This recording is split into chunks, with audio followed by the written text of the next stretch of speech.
Hey guys, in this video we are going to show you how to fix Instagram. This page isn't available at the moment in iPhone. Sometimes when you try to open Instagram on your iPhone, you may see an error that says, this page isn't available at the moment. This can happen for different reasons, such as weak Wi-Fi, app cache issues, or settings that need to be refreshed. You can solve it by adjusting your iPhone settings and refreshing the app. First, open Settings on your iPhone. Here, tap on Wi-Fi. Make sure you are connected to a stable network. To refresh the connection, turn the Wi-Fi off and then turn it back on after a few seconds. You can also try connecting to another network, if one is available. Now go back and tap on General. Next, scroll down and tap on Transfer or Reset iPhone. Here, tap on Reset. Now choose Reset All Settings. This will reset network, privacy, and location settings, but it won't delete your photos, apps, or personal data. It helps clear out settings that may be causing the error.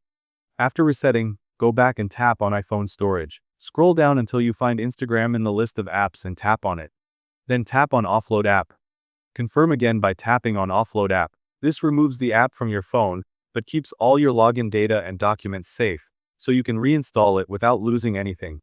Now go back and tap on VPN and Device Management. Here, tap on VPN. If you have a VPN service installed, connect to it and try opening Instagram again. Sometimes switching to a VPN can bypass network restrictions that cause the error.